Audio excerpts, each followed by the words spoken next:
आघात. लेखिका प्रिया उंबरकर. वाचक स्वर सिद्धी गायकर.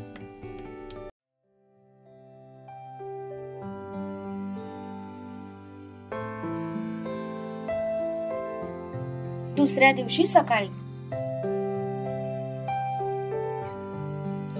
सगळे नाश्त्याच्या टेबलवर जमले होते. मधल्या खुर्चीत अक्का साहेब, त्यांच्या बाजूच्या 2 चेअरमध्ये अप्पा आणि संपत काका बसले होते. एका बाजूला ते तिघे भाऊ बसले होते. सत्यजित शेजारी दुर्वा, शिवाच्या समोर तारा, तर सूर्याच्या समोर राधा बसली होती.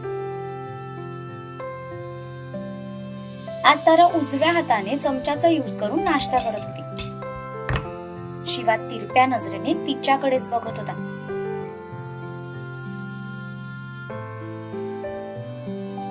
काल रात्री विचार करून करून त्याने स्वतःच्या डोक्याचा बराच भुगा करून घेतला होता.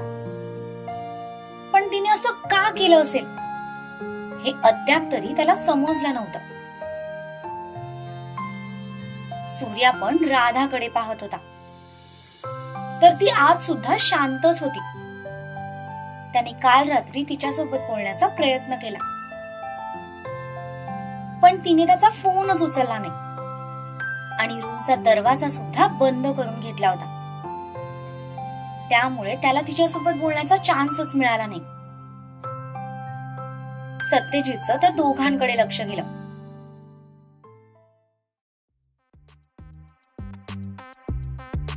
शिवा मध्येच भुवया उंचावून ताराकडे बघत होता आणि सूर्या कपाळावर आठ्या पाडत राधाकडे. त्या दोघांचे एक्सप्रेशन्स बघून सत्यजितच्या भुवया उंचावल्या. सूर्या आणि राधाचं तर तो समजू शकत होता, पण शिवा आणि ताराचा काय मॅटर चालू आहे हे त्याला माहित नव्हतं. कारण सत्यजितने त्याच्या बाजूने ही पैस केव्हाच संपवली होती. त्यामुळे त्याने नंतर या गोष्टीत काहीच डोकं घातलं नव्हतं. पण आज ज्या प्रकारे ते दोघे एकमेकांकडे बघत होते ते बघून नक्कीच यांच्यामध्ये काहीतरी शिजायला सुरुवात झालीये हे त्याने ओळखलं. पण त्याचसोबत त्याला हे सुद्धा माहित होतं की शिवा एवढ्या सहजासहजी तिच्या प्रेमात पडणार नाही, किंवा ती सुद्धा त्याच्या जाळ्यात इतक्या सहजासहजी अडकणार नाही.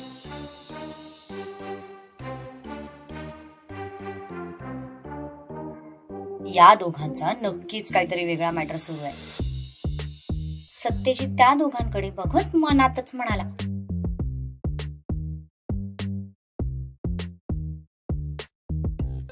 सर, मी आज माझ्या घरी जाणार आहे. तारा सत्यजितकडे बघून म्हणाली. तसं शिवा खाता खाता थांबला. मी तिचा बॉस असून सुद्धा तिने मला न विचारता भाईला कसं विचारलं या गोष्टीचा त्याला राग आला होता. जिजू, आज मी पण घरी जाणार आहे. राधा पण सत्यजितकडे बघून म्हणाली. तसं सूर्या पण खाता खाता थांबला. त्यानंतर सूर्याने शिवाकडे पाहिलं. शिवाने पण सूर्याकडे पाहिलं. दोघांनी पण एकमेकांकडे बघून नकारार्थी मान डोलवत सुस्कारा सोडला आणि पुन्हा नाश्ता करण्यावर कॉन्सन्ट्रेट केलं. सासरे बुवा आज नक्की येणार आहेत का पण? सत्यजित राधाकडे बघून म्हणाला. हो, सकाळीच फोन आला होता. रात्री 8 पर्यंत पोहोचतो म्हणाले. सो मी कॉलेज करून तशीच घरी जाईन. राधा म्हणाली. अगं, एकटी जाऊ नकोस. तुझं कॉलेज संपलं की मला फोन कर, मी येते तुला घरी सोडायला.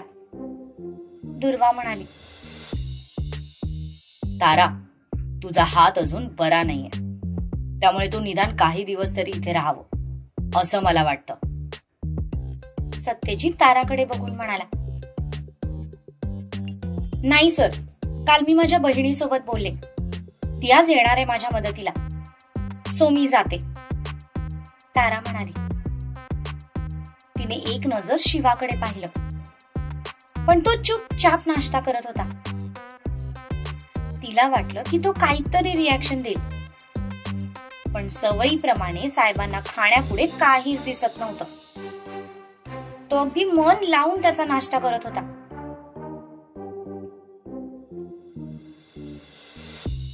अगं, पण तुला इथे काही प्रॉब्लेम आहे का?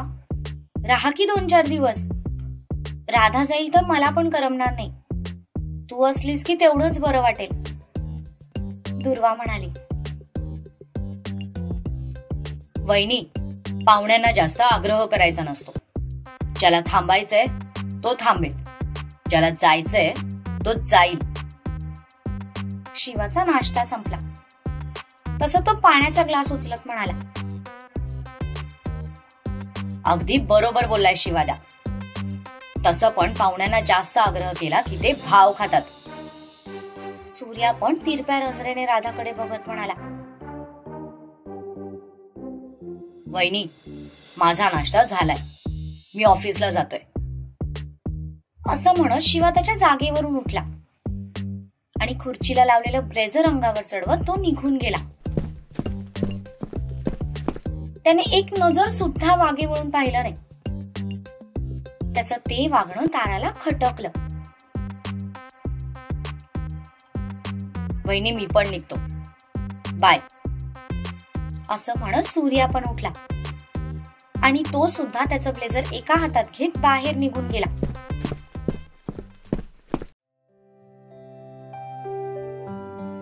पण त्याचं वागणं बघून राधा मात्र उदास झाली. तिलाही या सगळ्याचं वाईट वाटत होतं, पण सध्या तिची मनस्थिती खरंच ठीक नव्हती. ते दोघे निघून गेले तसं दुर्वाने सत्यजितकडे पाहिलं. सत्यजितने तिच्याकडे बघून इशारा केला तसं ती शांत बसली. ताई, माझं झालंय, मी आवरते, असं म्हणत राधा उठली आणि वर तिच्या खोलीत निघून गेली. जीत, आज मी पण ऑफिसला येणार आहे, दुर्वा सत्यजितकडे बघून म्हणाली. ओके, तो म्हणाला. Sir, if you don't mind, तुम्ही माझ्यासाठी एक फेवर करू शकता का? कोणाला तरी सांगून प्लीज मला माझ्या घरी सोडू शकता का?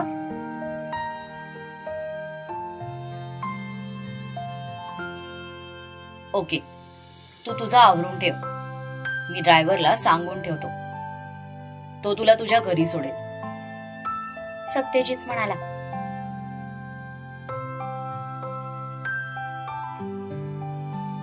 सगळ्यांचा नाश्ता झाला तसा जो तो आपल्या कामाला निघून गेला. राधाने तिचं आवरलं आणि ती कॉलेजला निघून गेली. ताराने पण तिची बॅग भरली. अक्काचा आणि बाकी सगळ्यांचा आशीर्वाद घेऊन तारा पण तिच्या फ्लॅटवर जायला निघाली. त्या दोघी गेल्यावर दुर्वाने पण तिचं आवरलं आणि सत्यजित आणि ती दोघेही ऑफिसला गेले.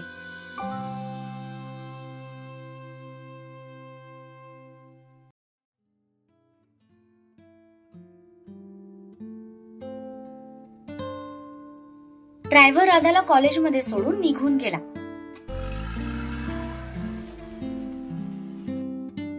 पण कॉलेजच्या गेटमध्ये शिरताच राधा जागेवर थांबली. काही केल्या सूर्याचा चेहरा तिच्या डोळ्यासमोरून जायला तयारच नव्हता. इकडे आड आणि तिकडे विहीर अशी तिची अवस्था झाली होती. आपण काल त्याला इग्नोर करून चूक तर केली नाही ना, असं तिला आता वाटू लागलं होतं.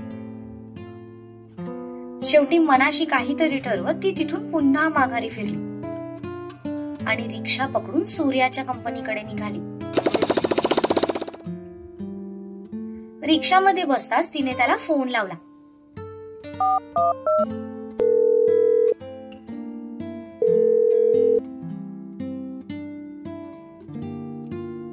तो नुकताच ऑफिसमध्ये पोहोचला होता. सकाळी त्याची काही मीटिंग वगैरे नव्हती. खरं तर तो आराम करून मग दुपारनंतर ऑफिसला येणार होता. पण राधाने ज्या प्रकारे त्याला काल इग्नोर केलं ते बघून तो चिडला होता. म्हणून तो सकाळीच ऑफिसला निघून आला. तो त्याच्या केबिन मध्ये बसलेला होता. तितक्यात त्याच्या फोनची रिंग वाजली.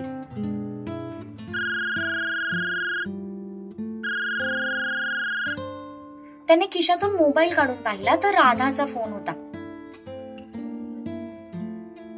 त्याने त्या फोनकडे बघितलं. खरं तर त्याला तो फोन रिसीव्ह करावासा वाटला होता.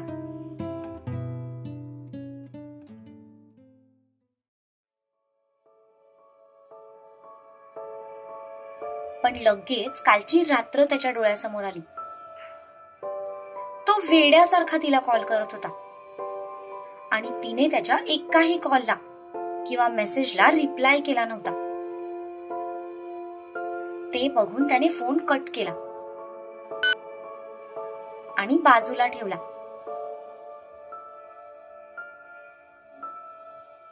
कट केला? राधा कानाचा फोन हातात घेत म्हणाली. राधा, काल तू पण त्याच्यासोबत असंच वागलीस म्हणून तर तो चिडलाय तुझ्यावर, ती स्वतःशीच म्हणाली. तिने लगेच त्याला मेसेज टाईप केला आणि त्याला सेंड केला. मोबाईल त्याच्या हातातच असल्यामुळे त्याला लगेच नोटिफिकेशन मिळालं.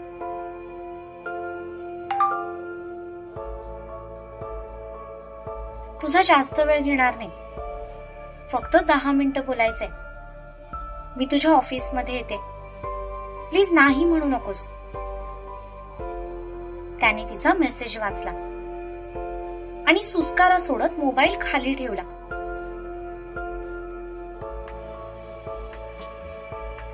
खरं तर आता त्यालाही तिच्यासोबत बोलायचं होतं.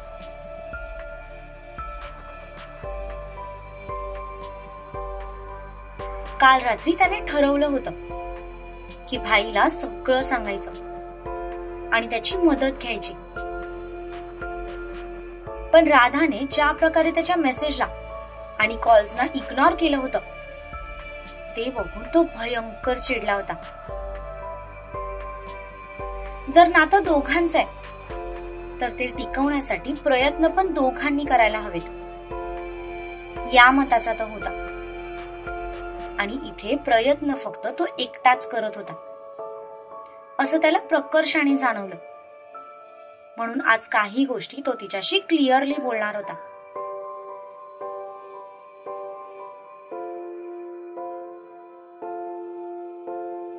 थोड्या वेळानंतर ती ऑफिसमध्ये पोहोचली. ती येणार हे त्याला माहित असल्यामुळे त्याने तसं रिसेप्शन मध्ये सांगून ठेवलं होतं. ती येताच तिथे तिचं अदबीने स्वागत केलं गेलं आणि तिला त्याच्या केबिनकडे जाण्याची परमिशन मिळाली. ती लिफ्टने वरती आली.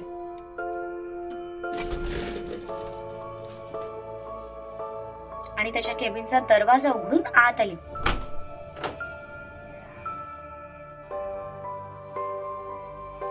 तो मोबाईल मध्येच तिचा फोटो बघत तिची वाट बघत बसला होता. ती येताच त्याने मोबाईल मधली नजर वर करून समोर पाहिलं. तिला बघताच त्याने निर्विकार चेहऱ्याने हातातला मोबाईल बाजूला ठेवला आणि तिला आत यायची परमिशन दिली.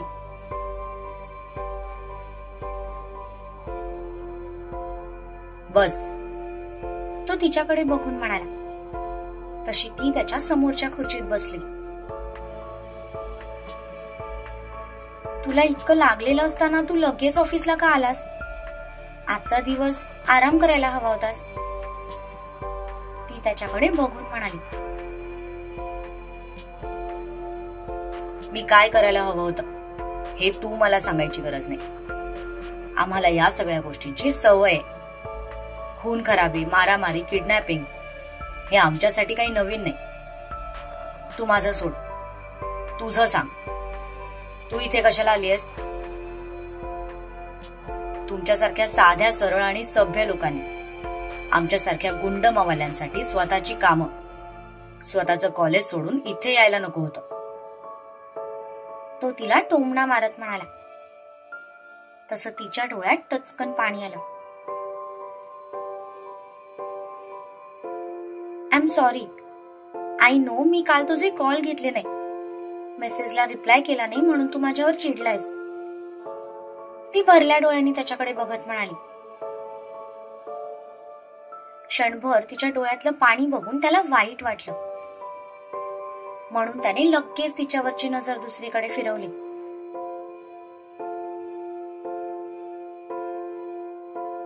मी कोणावरही चिडलेलो नाही.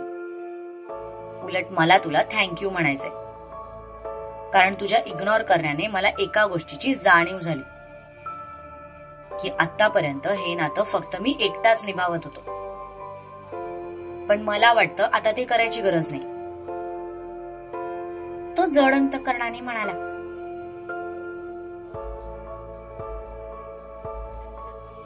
म्हणजे?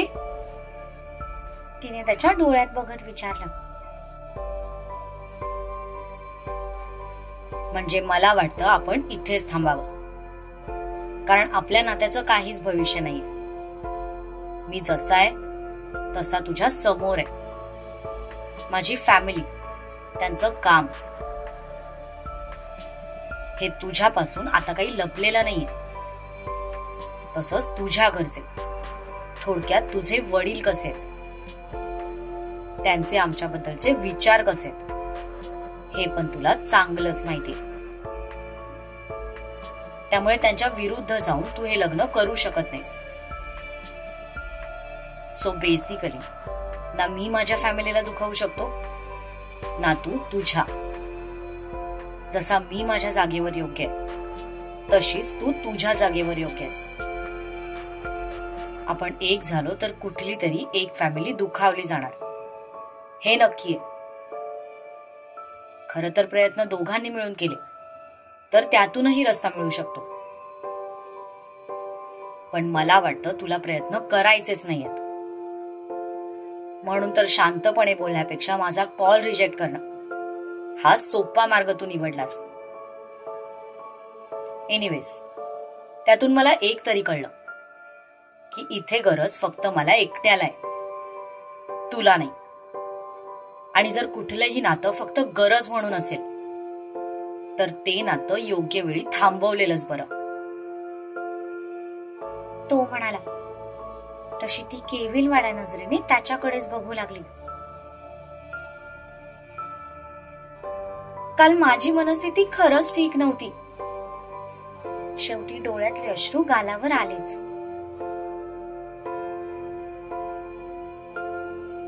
हे बघ राधा, मी तुला दोष देत नाहीये. खरं तर या सगळ्या गोष्टी फेस करण्यासाठी अजून तू खूप लहान आहेस. अजून तुझं कॉलेजचं पूर्ण 1 वर्ष बाकी आहे. त्यामुळे रिलेशनशिप, त्यातल्या भानगडी, कोण होकार देणार कोण नकार देणार, आपल्यामुळे कोणी दुखावलं तर जाणार नाही ना, या सगळ्या गोष्टींच्या विचारात तुझं तुझ्या अभ्यासाकडे दुर्लक्ष होत आहे. आणि तसं झालेलं मला बिलकुल आवडणार नाही.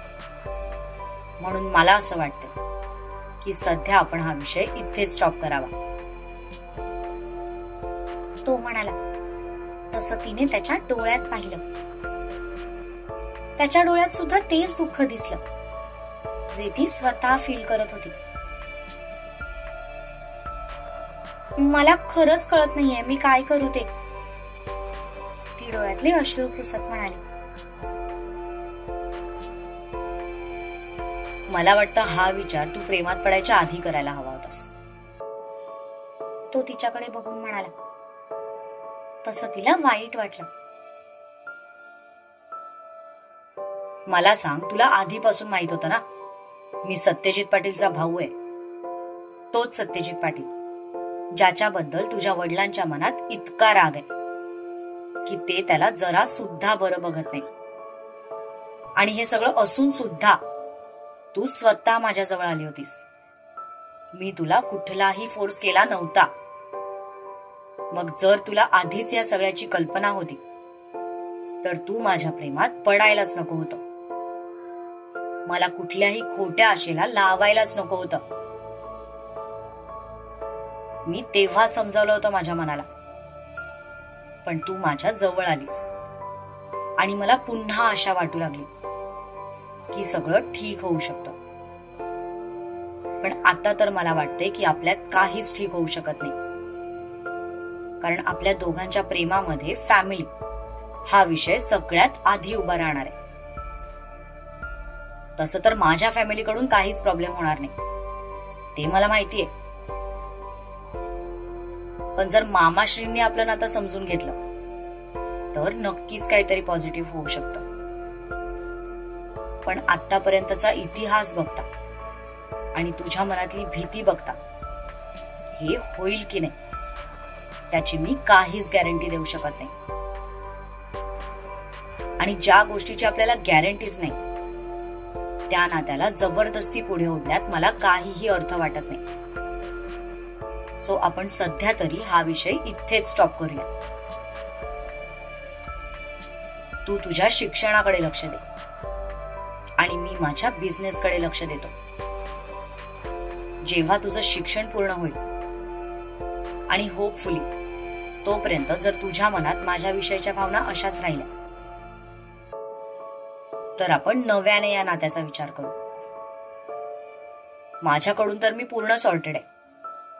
मला तू हवी आहेस, पण कुठलीही जबरदस्ती करून नाही, किंवा तू कुठल्या दडपणात येऊन माझ्यासोबत राहावंस अशी माझी बिलकुल इच्छा नाही.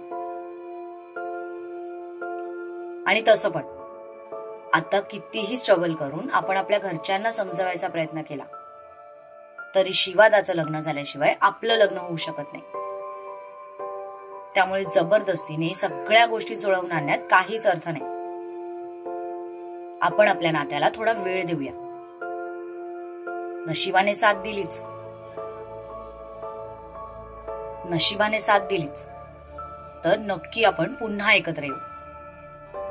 नाहीतर जे नशिबात असेल ते तर होणारच आहे. तो निर्विकार चेहऱ्याने म्हणाला. पण ती मात्र त्याच्याकडे बघतच राहिली, कारण काल रात्रभर विचार करून सुद्धा ती याच निष्कर्षापर्यंत पोहोचली होती की सगळ्या गोष्टी खूप घाई गडबडीने करण्यात काहीच अर्थ नाही. कारण तसंही शिक्षण अर्धवट सोडून तिच्या घरचे तिचं लग्न कधीच लावणार नाही. त्यात पाटील घरातल्या मुलासोबत तर नाहीच नाही. बाबांचं मतपरिवर्तन होण्यासाठी थोडा वेळ जाऊ देणं गरजेचं आहे.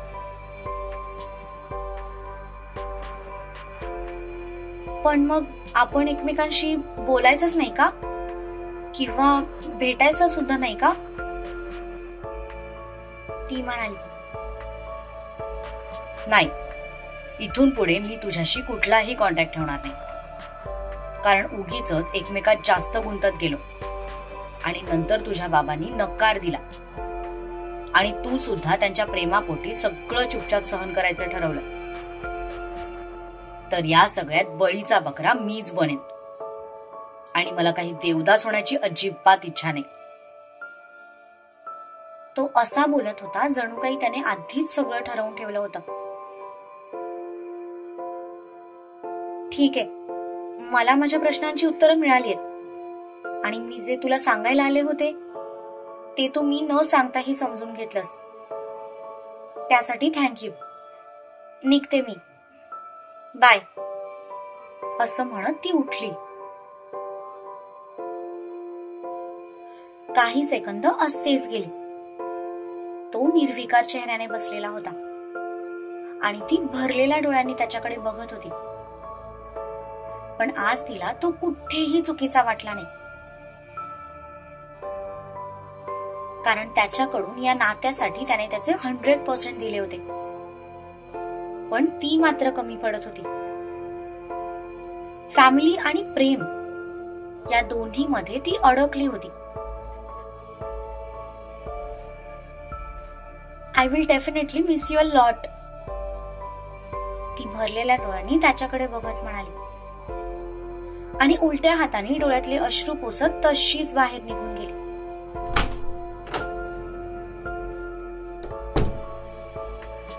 ती गेल्यावर मात्र त्यांनी इतका वेळ दाबून धरलेला श्वास मोकळा सोडला आणि दोन्ही हातांनी डोकं गच्च पकडलं. खूप विचार करून आणि मनावर दगड ठेवून त्यांनी हा निर्णय घेतला होता.